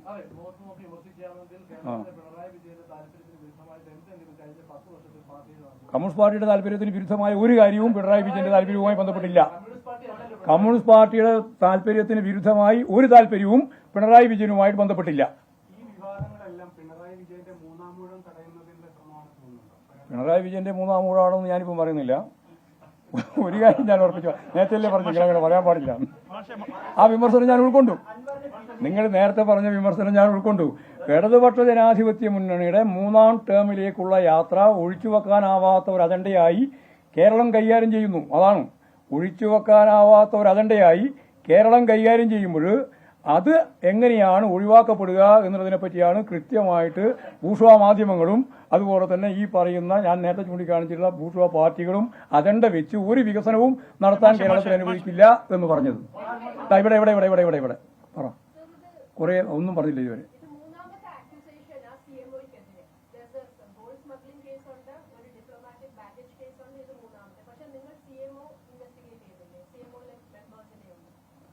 അതിന്റെ മറുപടി എന്താ അറിയോ? ഇതെല്ലാം കേന്ദ്ര ഗവൺമെന്റുമായി ബന്ധപ്പെട്ടതാണ്. കേന്ദ്ര ഗവൺമെന്റ് എടുക്കേണ്ട കേസാണ്. കേന്ദ്ര ഗവൺമെന്റിന് കേസെടുക്കാൻ ഒരു തെളിവുമില്ല, കേസുമില്ല. അതുകൊണ്ട് അതാ ഞാൻ പറഞ്ഞത്, ഒരു കേസും പിണറായി വിജയന് മേലില്ല.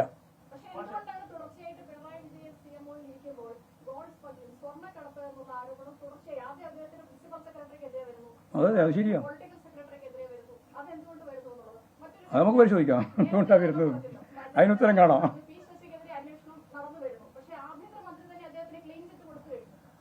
ആഭ്യന്തരമന്ത്രി എന്ന നിലയിൽ സ്വാഭാവികമായിട്ടും പൊളിറ്റിക്കൽ സെക്രട്ടറിയായിട്ട് ബന്ധപ്പെട്ട കൃത്യമായ കാര്യം അദ്ദേഹം പറഞ്ഞു കഴിഞ്ഞിട്ടുണ്ട്. പാർട്ടിയുടെ മുന്നിൽ വരുന്ന കാര്യങ്ങൾ ഉൾപ്പെടെ ഞങ്ങൾ പരിശോധിച്ച് ആവശ്യമായ നിലപാട് സ്വീകരിക്കുന്നതാണ്. അതിന്റെ അർത്ഥം അദ്ദേഹം കുറ്റവാളിയാണെന്നൊന്നുമല്ല. ഞാൻ കഴിഞ്ഞ പ്രാവശ്യം പറഞ്ഞതുപോലെ അദ്ദേഹം കുറ്റവാളിയാണെന്ന് പറയുന്ന ഒരു കാര്യവും ഞങ്ങളുടെ മുമ്പിൽ തെളിവായിട്ട് വന്നിട്ടില്ല. നമ്മൾ പരിശോധിക്കാം. എല്ലാം പറഞ്ഞത് പി ശശിക്കെതിരായ ആരോപണത്തിൽ പക്ഷേ ഈ സർക്കാരിന്റെ ഭാഗമായ ADGP RSS നേതാക്കളെ കണ്ട നടപടി ശരിയാണ്. RSS നേതാക്കളെ കണ്ടതുൾപ്പെടെയുള്ള കാര്യങ്ങൾ പരിശോധിക്കാനാണ് തീരുമാനിച്ചിട്ടുള്ളത്. അന്വേഷിച്ച് വരട്ടെ എന്തിനാണ് കണ്ടത് എന്നുള്ളത് ഉൾപ്പെടെ.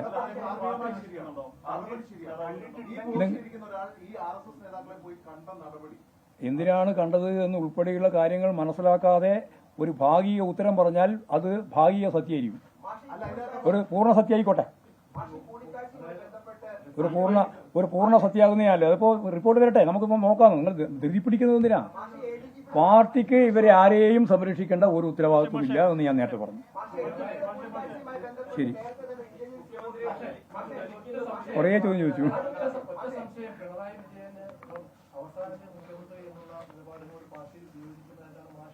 അതിന് സംശയം എന്താ? അല്ലാന്ന് ഉറപ്പല്ലേ? മൂർത്തമായ സാഹചര്യത്തിൽ മൂർത്തമായ ചോദ്യം ചോദിക്കുകയും മൂർത്തമായ ഉത്തരം പറയുകയും ചെയ്യണം. അമൂർത്തമായ രീതിയിൽ ചോദിച്ചാൽ അമൂർത്തമായ ഉത്തരം പറഞ്ഞാൽ അമൂർത്തമായി തെറ്റായിരിക്കും. ആരോപണത്തില്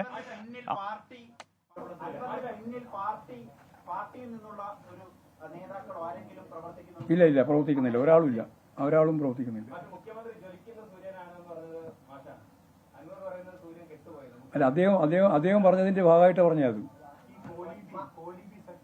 ആ, ഇപ്പോഴും ഉണ്ട്, പല സ്ഥലത്തും ഉണ്ട്.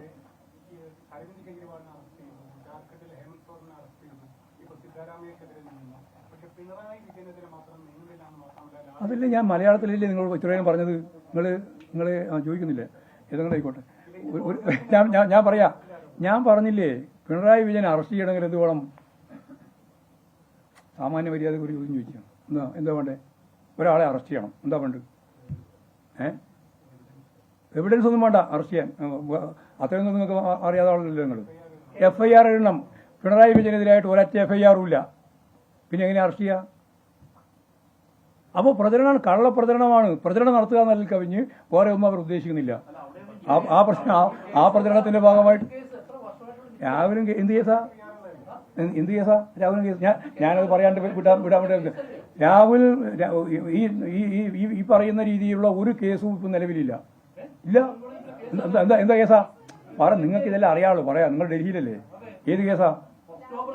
ആ, ഏതാ കേസ്? പറ. എന്ത് കേസ്? എന്ത് അപ്പീല്? ഇതൊന്നും ആയിരിക്കും മനസ്സിലാകാതെ നിങ്ങൾ. അതായത് ഉള്ളിയിൽ തോല് പൊളിച്ചോളിയാ. ഉള്ളിയില്ലേ അതിങ്ങനെ പൊളിച്ച് അവസാനം നോക്കുമ്പോൾ ഒന്നും ഉണ്ടാവില്ല. ആ ഉള്ളിന്റെ ഇത് തന്നെയായിരിക്കും. ഇത് ഞാൻ പറയാം. ഇനി ഞാൻ പറയാം. കേൾക്ക് ഞാൻ പറയാം. എന്താ FIR ഇല്ല അതിന്? അതുകൊണ്ടാണ് ഞാൻ പറയാൻ പോകുന്നു. അതായത് കേസെടുത്തു, തെറ്റായ രീതിയിലാണ് കേസ് വന്നത്. എല്ലാവരും കേസ് യാതൊരു കേസും ഇല്ല എന്നുള്ള സത്യമാണ്. വസ്തുതാപരമായിട്ട് തെറ്റുവാണ്. പക്ഷേ CBI കേസെടുത്തു, രാഷ്ട്രീയമാണ്. ആ കേസ് അന്വേഷിച്ച് എല്ലാ കാര്യം കഴിഞ്ഞ് കൃത്യമായിട്ട് ചാർജ് ഷീറ്റ് കൊടുത്തു. ആ ചാർജ് ഷീറ്റ് ഒരു വിചാരണ പോലും നടത്താതെ ഹൈക്കോടതി തള്ളി ആ കേസ് വിചാരണ പോലും വേണ്ടതില്ല എന്ന് പറഞ്ഞിട്ട് അത്രയും ഒരു എവിഡൻസും കിട്ടിയിട്ടില്ല. ആ കേസ് തള്ളി. ആ തള്ളിയതിൻ്റെ മേലെ അത് തള്ളിപ്പോയത് ശരിയല്ല, ഇത് കേസ് വേണം എന്ന് പറഞ്ഞിട്ടാണ് CBI ഇവിടെ വരുന്നത്. എന്നിട്ട് കേൾക്ക്, ഞാൻ പറഞ്ഞു തീർക്കട്ടെ. ഒരുപാട് കൊല്ലമായി നിങ്ങൾ എഴുതാൻ തുടങ്ങിയിട്ട്. ഈ പറഞ്ഞ കൊല്ലം മനസ്സിലായില്ലേ? എന്നിട്ട് ഇതേവരെ ആ കേസ് എടുക്കാതെ എന്തുകൊണ്ടാ? ഇല്ലാതിച്ച് എന്തെങ്കിലും വേണ്ടേ പുതിയ എന്തെങ്കിലും വേണ്ടേ? എന്നാലേ എടുക്കാനില്ല, അതുകൊണ്ട് എടുത്തില്ല. ശരി, മതിയാ, എനിക്ക് പാർട്ടി PBO ഉണ്ട്. ശരി, എല്ലാവർക്കും നന്ദി.